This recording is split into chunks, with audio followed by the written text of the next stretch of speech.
From Studio D, welcome to Dove Point Bible Study. We're so glad you joined us. And today we're right back in the book of Genesis chapter 30. In our last lecture we learned that Jacob would have 12 sons, and these 12 sons would eventually become the 12 patriarchs of the 12 tribes of Israel that would make up eventually the nation of Israel. Also, Jacob has fulfilled his contract with Laban, his father-in-law, which was 14 years of labor for his two wives, Leah and Rachel. And then he served an additional 6 years for the livestock. All in all, Jacob had served Laban for 20 years.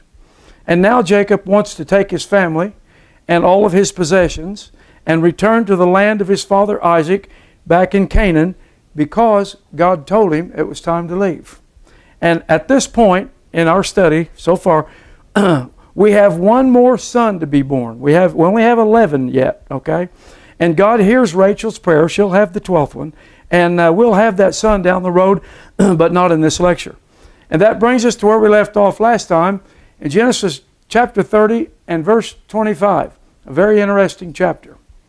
And it came to pass, when Rachel had borne Joseph, that Jacob said unto Laban, Send me away, that I may go into mine own place, to my own country. And he's been away from home, like I said earlier, for 20 years. But you got to remember this. He's talking to Laban, so he's talking to the old Schlickmeister. Okay, so we'll see how this works out. And he says to Laban, verse 26, Give me my wives and my children, for whom I have served thee, and let me go. For thou knowest my service, which I have done for thee. But Laban doesn't want him to leave, because Jacob had really improved his operation, and it was obvious that God's blessing was upon him. Verse 27, And Laban said unto him, I pray thee, if I have found favor in thine eyes, tarry or stay a while. For I have learned by experience that the Lord hath blessed me for thy sake. So he knew where the blessing was coming from. It was coming from Jacob. 28, And he said, Appoint me thy wages, Laban did, and I'll give it. In other words, what's it going to cost to keep you here, Jacob? I'll pay it. But you got to remember, again, this is Laban talking, right? So 29, And Jacob said unto him, Thou knowest how I have served thee, and how thy cattle was with me. Now I want to explain something right here. This word cattle sounds like cows and bulls. In other words, bovine. But this word cattle is not bovine. Okay, it's talking about flocks of sheep. It's an ancient Hebrew word that's not used anymore. So when they say cattle, they're really talking about sheep and goats in this message. Verse 30, For it was little which thou hast done before I came, Jacob said, and it is now increased unto a multitude. You're making all kinds of money, Laban, and the Lord hath blessed thee since my coming. And now, when shall I provide for mine own house also? When am I going to get to have my stuff and my family? And at this point, Jacob has 11 sons and one daughter, Dinah, and soon to have another son. And it's time to go home, and he wants to go home. Verse 31, And he, Laban, said, What shall I give thee? And Jacob said, Thou shalt not give me anything. If thou wilt do this thing for me, I will again feed and keep thy flock. And what is that one thing? Okay, verse 32. Here's what he wants. Jacob says, I will pass through all thy flock today, removing from them all the speckled and spotted cattle and all the brown cattle, so amongst the sheep, and the spotted and the speckled among the goats, and such shall be my hire. Okay? In other words, give me all the speckled and spotted goats and lambs and all the black sheep for my wages. And because most sheep are white, this sounded like a good deal to Laban. So he bought the deal. 33. So shall my righteousness answer for me in time to come, when it shall come for my hire before my face. Everyone that is not spotted among the sheep, thou shalt be counted stolen of me. In other words, any white goats or sheep found in Jacob's herd belong to you, Laban. That's how this works.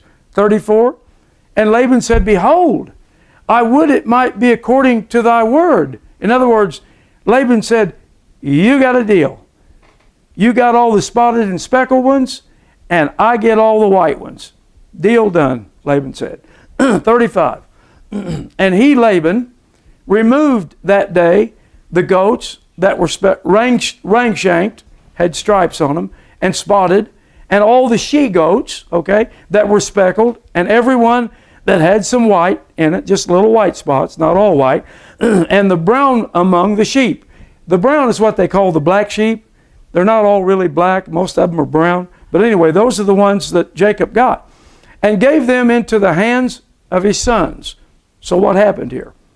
So Laban separated all of those animals, and he gave them to Jacob's sons, and said, get them out of here, head them up, and move them out. He wanted to separate the two herds. Let's take a Laban break right here, shall we? I've already got the dry mouth. Are you ready out there? Laban to life. Head them up and move them out, he said. 36.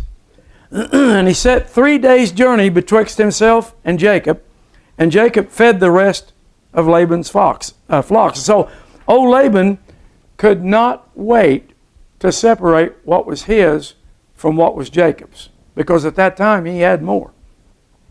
And now you're about to see some very early animal husbandry. Now I know this may be a little farmy, but it's building up to something pretty important. Verse 37. And Jacob took him rods of green poplar and of hazel and chestnut tree, and peeled white streaks in them, and made the white appear which was in the rods. In other words, he took all these different kinds of woods, and he peeled the bark off, and they were white, okay? And he set the rods which he had peeled before the flocks in the gutters, in the watering troughs, when they came to drink, that they should conceive when they came to drink, okay? In other words, I used to think, well, he's just set these rods out in front of them, and the sheep somehow decoded what they're supposed to do. But that isn't what happened. That isn't what this is talking about. Actually, what he did with those rods, those just pieces of wood, he made a corral. That's all he did. And at the end of that corral, before the sheep and the goats could get to the water, is a spotted ram. All right? And the conception is going to take place right there. Right there. In other words, only the spotted rams among the sheep and the goats would be around when the females came into heat. And so that's going to turn out a lot of spotted, even with a white lamb or a white sheep, it's going to turn out a lot of spotted sheep. So there's going to be a bunch of spotted animals running around, and they're all going to belong to Jacob. All right? 39.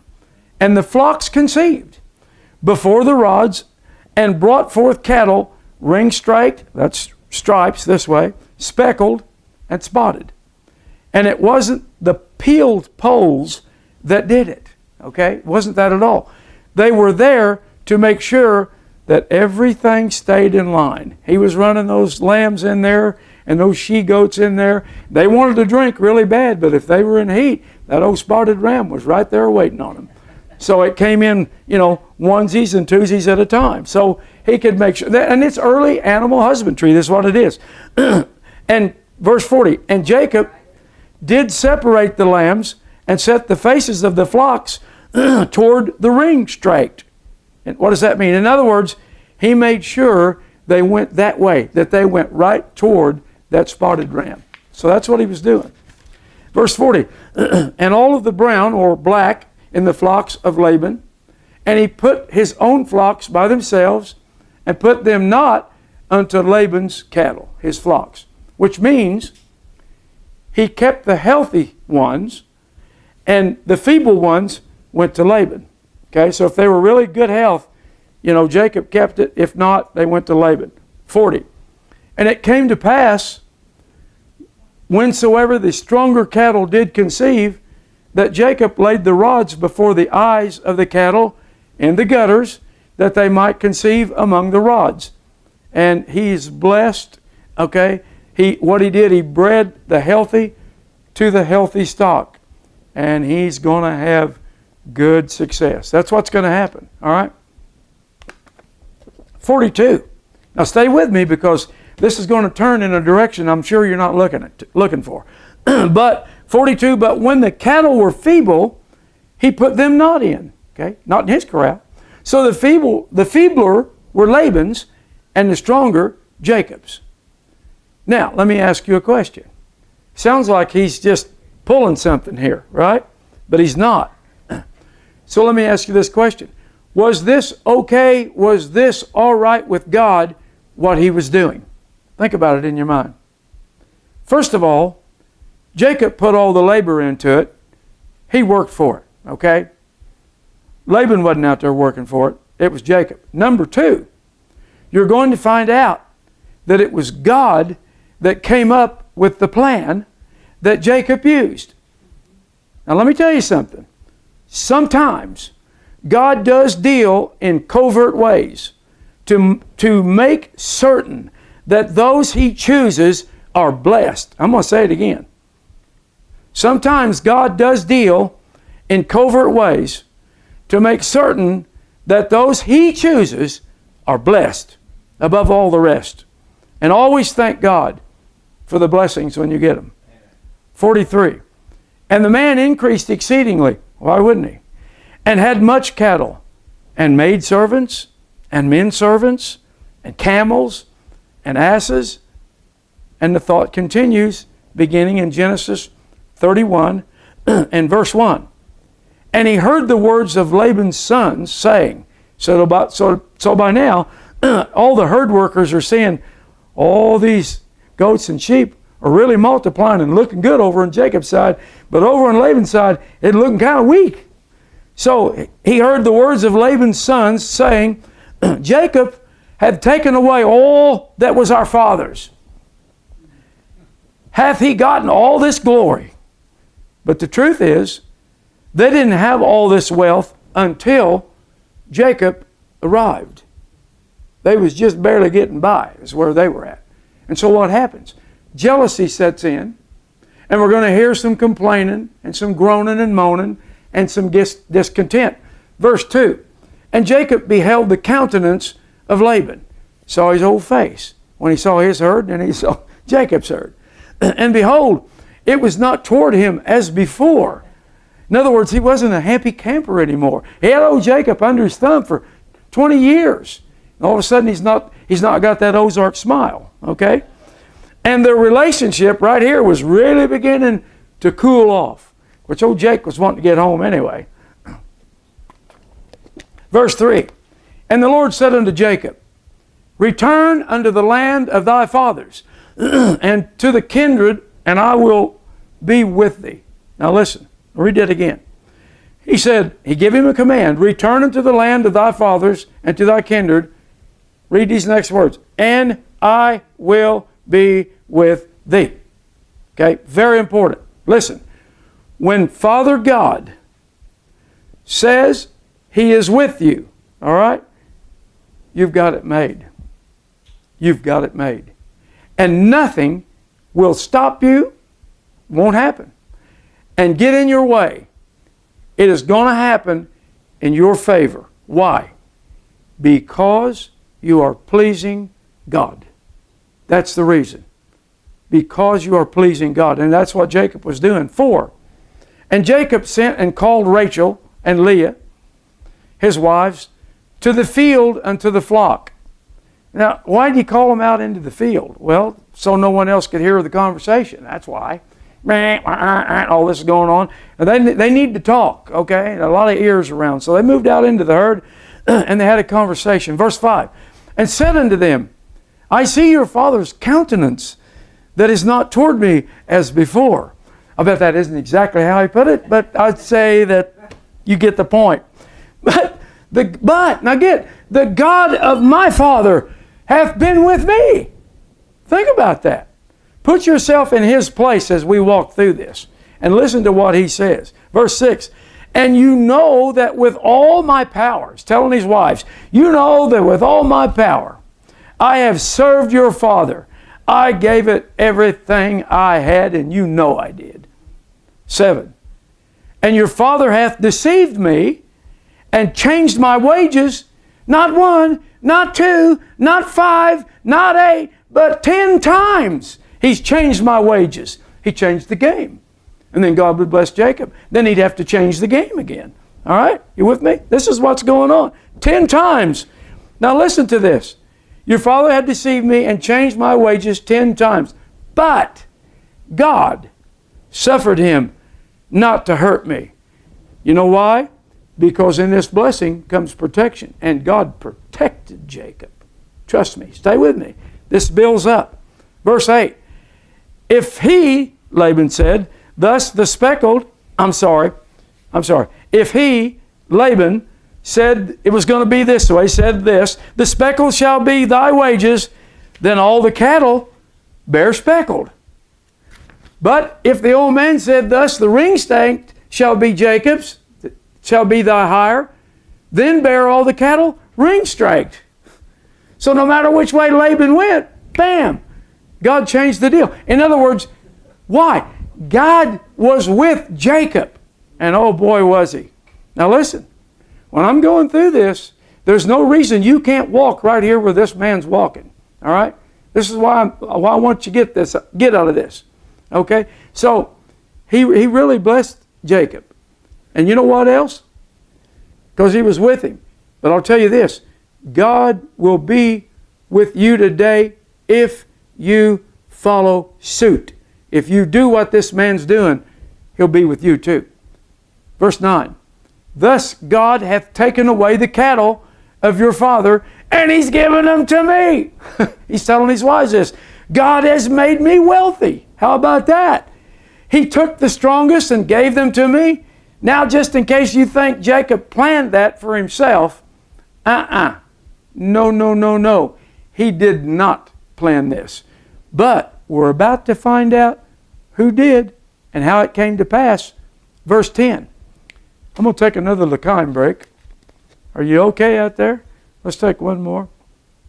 Laban, to life. To my friends in Springfield, Laban, to life. Thanks for the mug. Verse 10. And it came to pass at the time that the cattle conceived that I lifted up mine eyes and saw in a what? In a dream. And behold, the rams which leaped upon the cattle were ring-straked, speckled, and grizzled. And grizzled is what we call a dapple gray. Okay, dapple gray horse or, whatever. Look at verse 11. And the angel of God.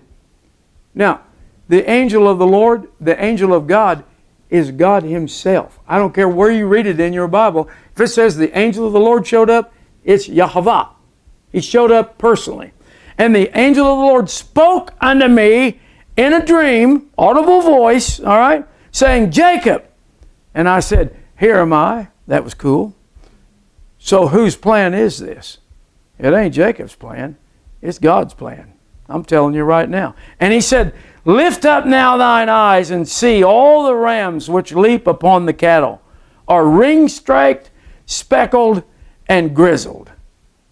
For I have seen all that Laban hath done unto thee. Stop right there.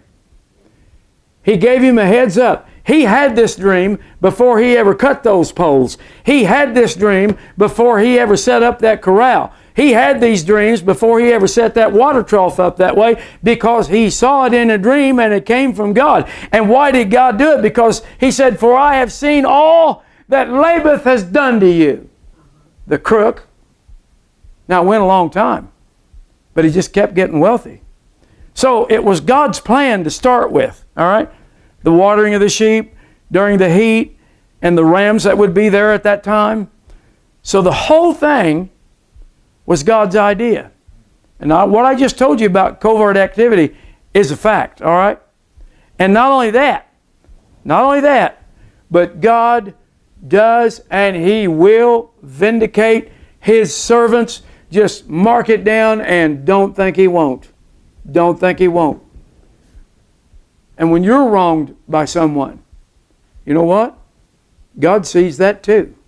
And He'll do the same thing for you if you're doing what you should be doing on your end of it. And God saw that what Laban was doing.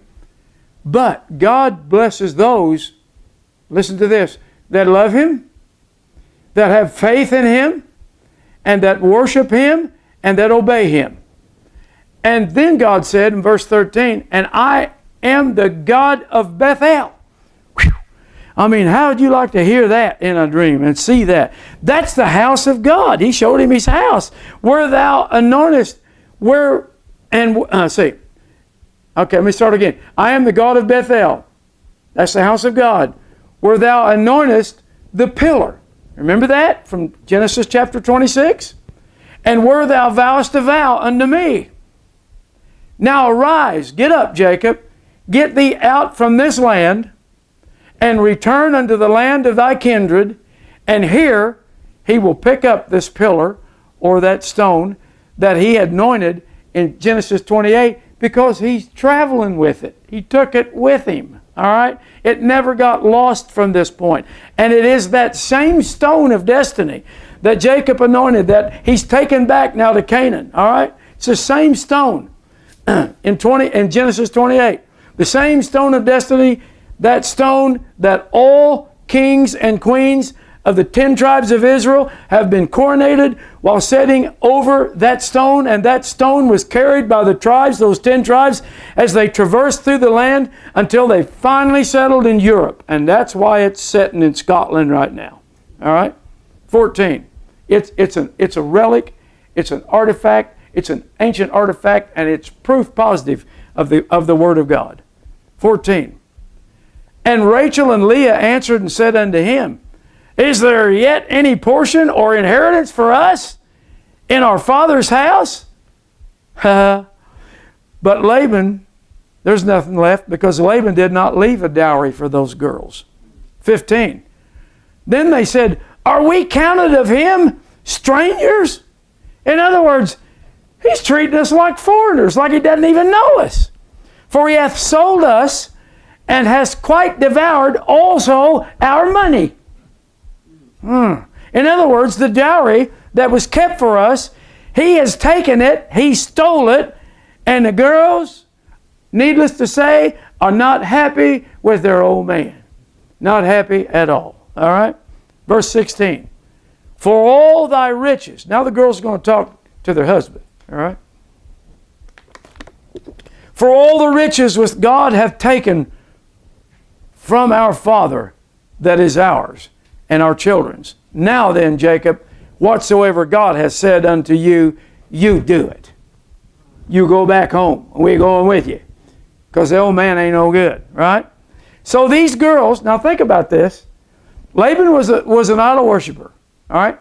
Teraphim, that's what they call it. It's a Hebrew word for idols, all right? And they were golden. I told you about that last time. So these girls now have lived with Jacob long enough, and they've watched those blessings come down, and they've watched what happened year after year after year after year, and Jacob gets blessed. Laban changed the game, and Jacob still gets blessed, and they've seen this. And you know what the reaction of this was? So these girls have switched now from idol worship to worshiping Yahweh. Those they said, you take us back to your God, okay, in your land. 17. Then Jacob rose up and set his sons and his wives upon camels. 18. And he carried away all of his cattle and all of his goods which he had gotten, the cattle of his getting, which he had gotten in Panda Aram, for to go to Isaac his father in the land of Canaan. All right, they're going back home. 19. And Laban went to shear his sheep, so he's not in the camp. He's out there, it's sheep shearing time in the fall. And Rachel, now watch, her dad went out to shear sheep. And Rachel had stolen the images that were her father's. Okay? And these images, again, I say, they are teraphim, which are household gods, and they were solid gold. So Laban was an idol worshiper. So is it little wonder God's blessings fell on Jacob? Think about it. You don't need to be a rocket scientist to figure this out. All right? It's monkey see, monkey do. But why did Rachel steal them? She was a good woman. All right? She stole them because she wasn't an idol worshiper, so that wasn't the reason. She took them because they were gold. They were worth a lot of money. And she felt like, I've got to get a little something here, because she had been ripped off by her own father. So she took them. 21. So he fled with all that he had. All right? I'm sorry. Yeah, I'm on the wrong verse. Verse 20. And Jacob stole away unawares to Laban the Syrian. That means they left. And that he told them not that he fled. In other words, they didn't even tell Laban goodbye. He's out shearing sheep. They loaded up the donkeys and the camels and all the herds, and they headed out. They didn't even tell him. They just saddled up and rode off into the sunset. Yeah, giddy up, we're gone. So they're on their way. 21. So he fled with all that he had, and he rose up and passed over the river and set his face toward Mount Gilead.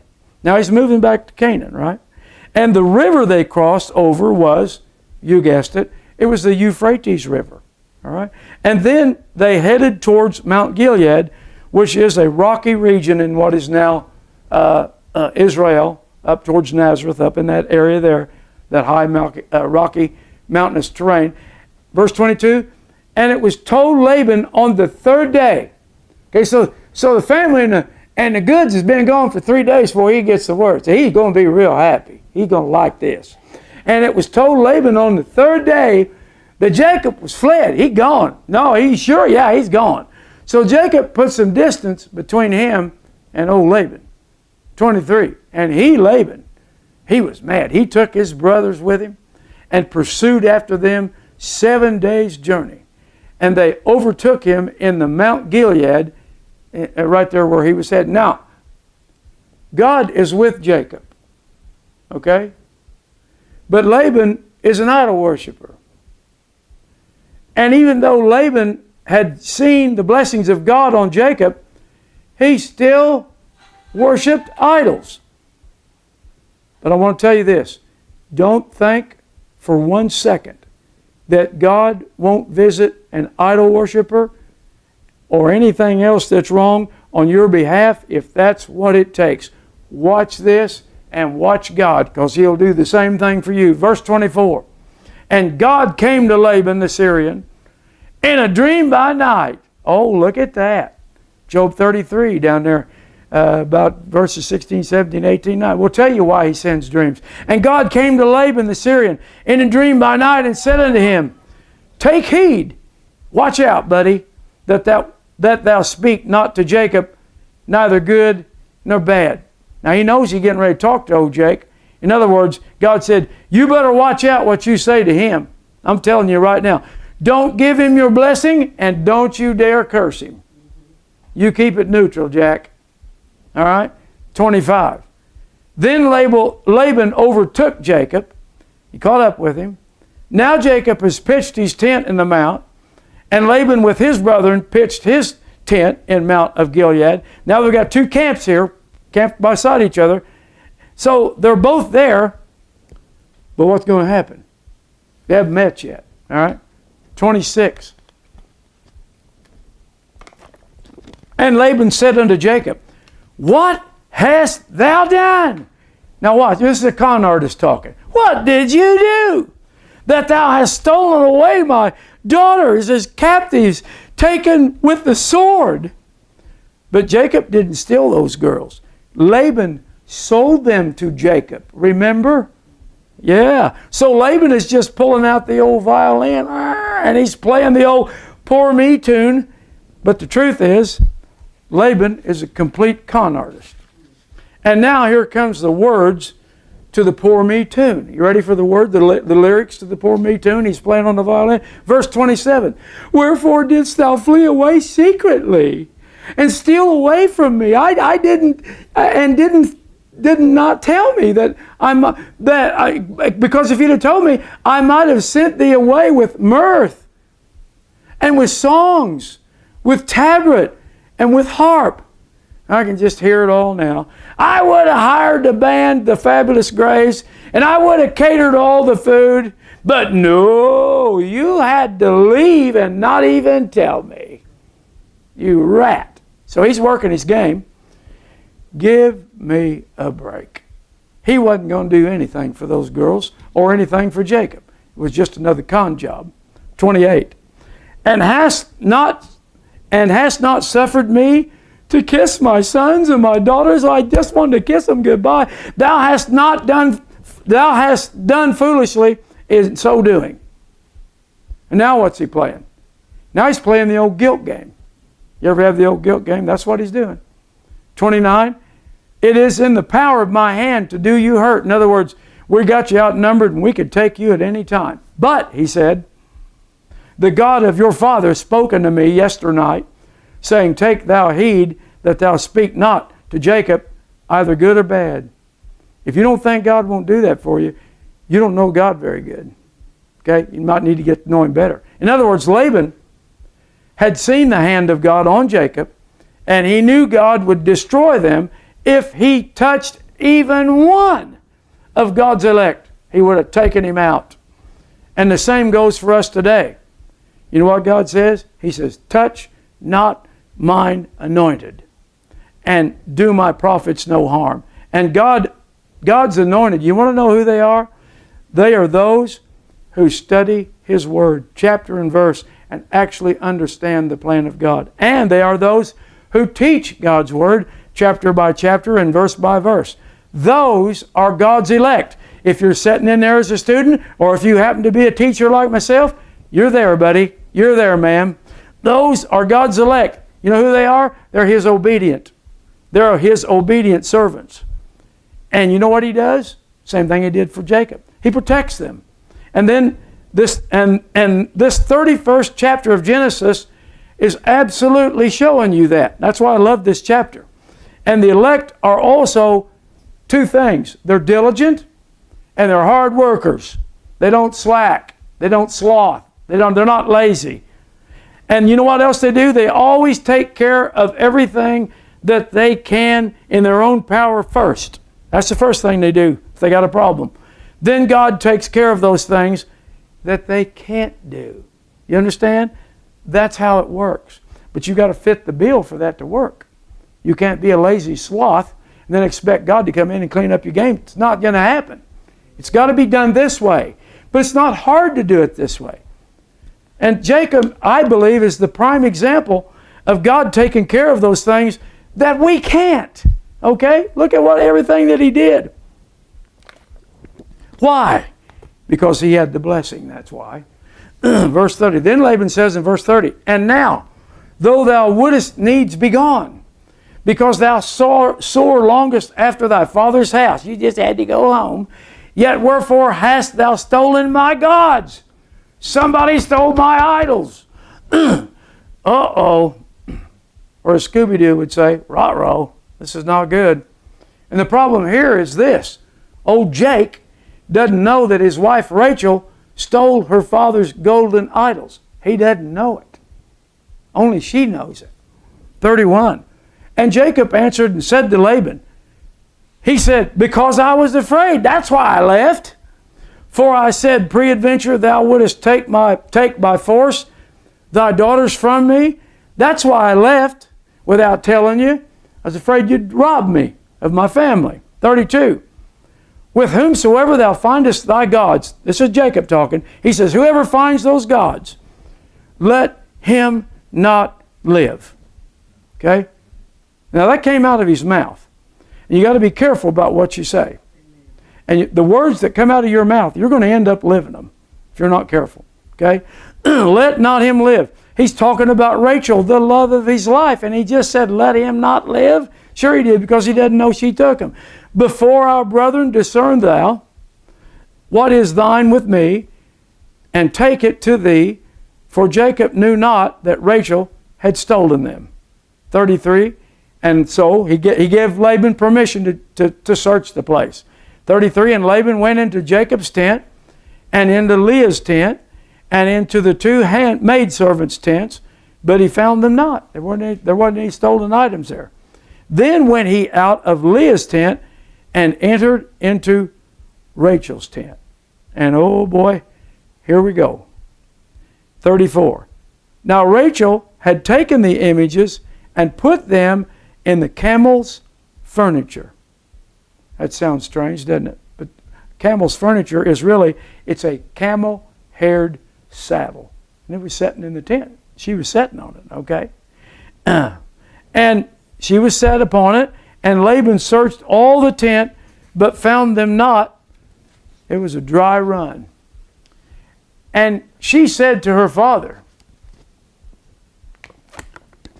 let it not displease my Lord that I cannot rise up before thee, for the custom of women is upon me. She was on her period. Okay? That's what that means. And he searched but found not the images, because he couldn't look at the one place that they were. So the idols were not found, and Rachel got away with the gold, but this is very, very serious, and this is going to come up later in another chapter. And remember what Jacob said, if someone took them, then let them not live. Okay? Verse 36, more on that later. And Jacob was wroth, he was angry, and he was cold. How are you pronounce that? Chode? What that means is he was defensive. He was mad and he was defensive with Laban. Then he says, what is my trespass? Jacob's real angry because he's served this man for almost 20 years. And he's never taken anything that belonged to Laban, not one time. He says, what is my trespass? What is my sin? Tell me that thou so hotly pursued after me. He's letting off a little steam here, and it's about time. 37. Whereas thou hast searched all my stuff, what hast thou found out of all thy household stuff? Set it here before my brethren, that they may judge betwixt us both. In other words, if you found something stolen, then just put her right here on the floor in front of all of us, and we'll all judge. How's that? That was cool. 38. This 20 years have I been with thee. Thy ewes and thy she-goats have not cast their young, and the rams of the flock have I not eaten. In other words, whenever there was a stillborn birth, I took the loss, Jacob said. I didn't pass it on to you. And neither have I eaten any of your livestock. When we wanted to eat, we butchered our own.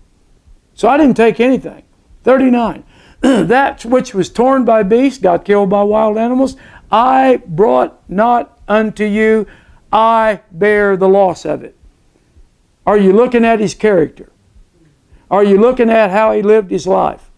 Are you looking at how honest he was before God and man? These are the points I'm trying to get across. I'm painting a picture of what something looks like if you want to walk in the blessings, okay? He was done wrong, but God was still there. He said, I bear the loss of it. Of my hand didst thou require it, whether stolen by day or stolen by night. 40. Thus I was, he said, in the day the drought consumed me, and the frost by night, and my sheep departed from mine eyes. In other words, I worked for you, Laban, through scorching heat of the day and through the cold, sleepless nights, looking and running for sheep. 41. Thus have I been 20 years in your house. I've served thee 14 years for your 2 daughters, and 6 years for the cattle, and thou hast changed my wages 10 times.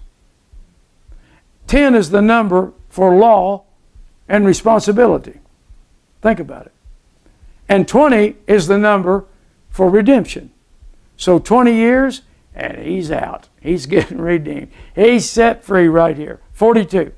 Except the God of my father, the God of Abraham, and the fear of Isaac had been with me, surely thou hadst sent me away now empty. In other words, man, if it hadn't been for God, I wouldn't have nothing now. You'd have taken it all. But, now watch. God hath seen my affliction and the labor of my hands, and has rebuked you yesternight. You don't think he sees what's going on? You pulling stuff on the sly? You doing stuff on the side? You think you got it all hid? I got news for you. I got news for you. Somebody knows. God's a good scorekeeper. And I see two things in this chapter. Okay? Two things. I'm going to take another drink. Let's have another Laban. I hope you're enjoying this. Laban to life. And I hope I didn't go too fast. Did I go too fast? Okay. I see two things in this chapter. I see that Jacob is reminding himself, and he's reminding his father-in-law, that God is with him. Okay? And number two, God is vindicating Jacob right here. Because when he first came to Laban, Laban had very, very little compared to what Jacob had built it up to over the course of the 20 years. And with Jacob's knowledge of animal husbandry, Laban prospered big time. Okay, he was a residual. Even he prospered from the blessings off of Jacob. But the biggest reason of all was the fact that God was with Jacob. That's the biggest, and that's what is important. Remember, God sent Jacob there. And now he's telling him it's time to leave. Okay? And while he was there, God blessed him through all of his work, and he gave him the knowledge, sometimes by dream, on how to do most all of these things. And it all came from God. And the same is true today, my friend. If you want to have a successful business, I'll tell you how to do it. All the how-tos are written in the Scriptures. Everything you need to know to be a successful business is in those Scriptures. Even the best farming methods are also recorded there. The best advice for your family, to keep it together, and I look at the families in our country and I see so much pain and so much sorrow and so many split homes, so many foster kids, the whole 9 yards. It breaks your heart. But the best advice for your family to keep it together is written in God's Word. And you'll never find better counsel anywhere. Why wouldn't people get into the Word of God and actually learn it if they wanted to have a successful life? And God, he counseled Jacob. Now look what he did for him. He counseled Jacob. He'll counsel you. And he protected him. He'll protect you. And he watched over him. He'll watch over you. And provided for him. He'll provide for you. Same is true. And he'll watch over you. And he'll never leave you. And he said, nor will I forsake you. Even when you're getting ripped off, he didn't go anywhere. He's still right there. You know what he's doing? He's keeping score. He's keeping score. And he won't let it go. Oh, no, no, no, no. There'll be a reckoning day for those who cheated. Okay? So, you know, you really don't have to worry. You really don't have to worry that much about things. You really, really don't. You know, I was raised by professional warriors. They taught me how to worry. Wring the hands. Oh my God, oh my God. You know, things that go wrong, and I won't mention any names, but I learned from the best, okay? But with this, you really don't have very much to worry about. As long as you stay in His Word and obey His voice, but your diligence, listen, and your effort must be put forth, period. Okay? For without it, He will not recognize you. He won't do it. But with it, you have what? You have the blessings. Okay? And I hope you enjoyed this lecture today, because there are a lot of good lessons just in this one chapter. And I hope you glean from it. I really do. And now, I want to send a big shout out to some special people. I want to send a shout out to Pastor Delton Osborne and his wife Dusty, along with 4 of their church members, Paula, Chris and Rhonda, and Teresa. They all came to visit myself and my daughter Abby last week right here at Dove Point. And we had the best and the most wonderful visit. And if you live in the Panhandle area of Texas, because that's where they're from, and you're looking for a good word-based church that teaches the uncompromised word of faith, chapter by chapter and verse by verse, then I highly recommend the Justiceville Community Church, 2511 U.S. Highway 84, Justisburg, Texas, 79330. And to all of you who were here last week with Abby and I, we thank you for the visit, and we thank you for the gifts. And Teresa, I want to thank you for the zucchini bread, because it was fantastic. Abby got some of it, I got most of it, but it sure was good. And I can tell you what I see right here, and a good friend brought this to my attention. What I see is I see God calling in His sheep. This was all about sheep today, and I see God calling in His sheep, which are His souls, His election. And I see some good shepherds out there. You know, there's one up in Ohio, there's one down here in Texas. You know, and I see good shepherds, and we're getting to know one another, shepherd to shepherd. And that's a good thing, my friend, because we can hold one another up, and we can pray for one another. And I'll tell you why, because the time is getting short, all right? This earth age is just about to wrap up. So it's time for folks to wake up. And just as God counseled Jacob and protected him and watched over him and provided for him, we need these same blessings upon us today. The same ones that God gave to Jacob in order to face what's coming up in these end times and still be able to get the job done that God expects us to do. I'm telling you, yeah, there could be a bunch of hardships ahead, but you know what? That shouldn't stop us from getting the job done. The greatest harvest of souls that's ever happened is just in our future. And I'll talk to you more about that on our Tabernacles message. And in order to get that kind of counseling and protection and provision, like Jacob got from God, there are certain things that you must do in order to qualify for what I call the Jacob blessing. And those qualifications are very clearly laid out in the Word of God. And that's why in our upcoming Dove Point Fall Fellowship and Tabernacle service, I will be bringing you an end-time prophetic word, a prophetic message entitled The Feast of Tabernacles, Prophecy and Blessing. Will you qualify? Will you qualify? And I'll be talking about our Father, the Avenger. Okay, you saw a little bit of him tonight. The one who carries out justice for His children, especially for those of us living in this end time. You need this message that's coming up. And for all those who would like to attend our Dove Point Fellowship Tabernacle service, the meeting will be held. Okay, I'll go talk slow. On Sunday, October 20th, 10 a.m. at the Miners Day Building, King Jack Park, Webb City, Missouri, 64870. I'll repeat it. Okay? Our service will be held on Sunday, October 20th at 10 a.m. at the Miners Day Building, King Jack Park, Webb City, Missouri, 64870.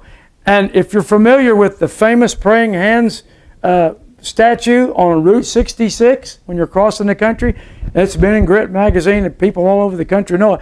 That building is right at the foot of those praying hands that's up on a big hill there. Okay? So if you can possibly make it to this meeting, I promise you, God will be in the house. He's going to be there. His presence will be there. So come if you possibly can, and come expecting a prophetic word from our Father that quite possibly could completely revolutionize your life right now. Also, at the end of the lecture, we'll be taking communion. And like always, if you'd like to write us, and I got letters in this week I haven't even read yet, but from people I don't know, but I can't wait to get them. If you'd like to write us, we'd love to hear from you and what the Lord's doing in your life. And tell a friend about Dove Point, and hit that subscribe button and like for us. Won't you do that? Don't miss the next lecture as Laban makes a covenant of peace with Jacob. And Jacob went on his way, heading for his home in Canaan, knowing that he will have to face his brother Esau. So Laban's one thing, Esau's a whole nother deal. Very exciting. Lots of lessons to learn in this one. So don't miss it, for it is Bible knowledge that will affect us even in this time. I'll bring it right home to you, okay? Also, just so you know, Rosh Hashanah, the Feast of Trumpets, begins Wednesday at sundown, October the 2nd, and runs through Friday at sundown, October the 4th. And I will be bringing you a lecture on all the feast days the week before the Fall Fellowship. So if you know anyone who wants to learn about the Lord's feast days, be sure and tell them about this lecture. I have a lot of questions on it, but I'll cram it all into one, and I think you'll get the picture. So, I hope you enjoyed the lecture. I hope you can make it to the fellowship on the 20th. So from my friend Ralph and his lovely wife Ramona, my daughter Abby, and my good friend Stephanie, and myself, JR, you know, all of us here, we thank you for watching. And until next time, my friends, you know, shalom and shalom.